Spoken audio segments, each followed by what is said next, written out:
ഇന്നൊരു chicken കൊണ്ടാട്ടത്തിൻ്റെ recipe ആയിട്ടാണ് ഞാൻ വന്നിട്ടുള്ളത്. നല്ല അടിപൊളി ടേസ്റ്റാണ് കേട്ടോ. എല്ലാവരും ഒന്ന് ട്രൈ ചെയ്ത് നോക്കണേ. ഇതിൽ ചിക്കനൊക്കെ അങ്ങനെ വെന്ത് നല്ല ജ്യൂസായിട്ടിരിക്കുന്ന നല്ലൊരു അടിപൊളി കറിയാണ് കേട്ടോ.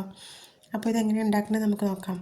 അതിനുവേണ്ടി നമ്മളൊരു 1/2 കിലോ ചിക്കൻ എടുത്തിട്ട് അതിലേക്ക് 1 ടീസ്പൂൺ മുളക് പൊടി, 1/4 ടീസ്പൂൺ മഞ്ഞൾപ്പൊടി, 1 ടീസ്പൂൺ ഇഞ്ചി വെളുത്തുള്ളി പേസ്റ്റ്, ആവശ്യത്തിന് ഉപ്പും, 1 ടീസ്പൂൺ മല്ലിപ്പൊടിയും, 1 ടീസ്പൂൺ വിനീഗറും കൂടി ഒഴിച്ചിട്ട് ഒരു അരമണിക്കൂർ മാഗ്നേറ്റ് ചെയ്ത് വെച്ചതിന് ശേഷം ചൂടായിട്ടുള്ള എണ്ണയിലിട്ട് നന്നായിട്ടൊന്ന് പൊരിച്ചെടുക്കണേ. തിരിച്ചും മറിച്ചിട്ടിട്ട് നന്നായിട്ടൊന്ന് വറുത്ത് പോരുക. സെയിം എണ്ണയിലേക്ക് തന്നെ നമുക്ക് കുറച്ച് കറിവേപ്പിലയും വറ്റൽമുളകും കൂടി ഒന്ന് വറുത്ത് കോരി വെക്കണം.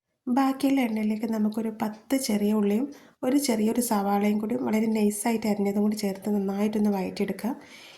ഇതിലേക്ക് 1 ടീസ്പൂൺ ജിഞ്ചർ ഗാർലിക് പേസ്റ്റും, ആവശ്യത്തിന് ഉപ്പും, 1/2 ടീസ്പൂൺ കാശ്മീരി മുളക് പൊടി, 1/2 ടീസ്പൂൺ പെരിഞ്ചീരപ്പൊടി, 1/4 ടീസ്പൂൺ ഗരം മസാലയും കൂടി ഇട്ടിട്ട് നന്നായിട്ടൊന്ന് വഴറ്റിയെടുക്കണം.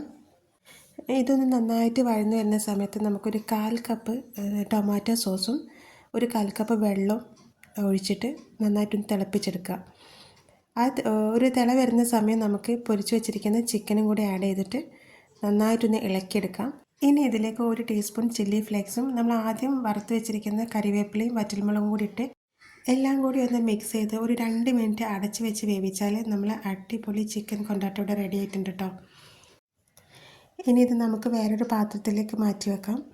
എല്ലാവരും വീട്ടിൽ ട്രൈ ചെയ്ത് നോക്കിയിട്ട് എനിക്ക് കമൻ്റ് ഇടണേ.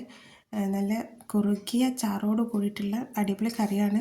അപ്പോൾ വീഡിയോ ഇഷ്ടപ്പെട്ടാൽ എല്ലാവരും ലൈക്ക് ചെയ്യുക, ഷെയർ ചെയ്യുക, സബ്സ്ക്രൈബ് ചെയ്യുക.